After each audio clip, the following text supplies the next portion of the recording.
ಮೊಗ್ಗು ಅರಳಿದರೆ ಹೂವಿಗೆ 1000 ವರ್ಷವೇ.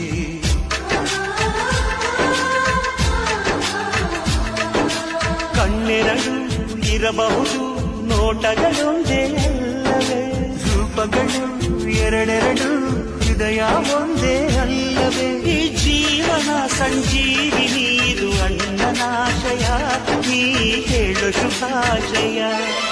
ನಮ್ಮ ಮನೆಯಲ್ಲಿ ದಿನವೂ ಮಿರುಗೋ ಚೈತ್ರವೇ, ಬೆಳದಿಂಗಳ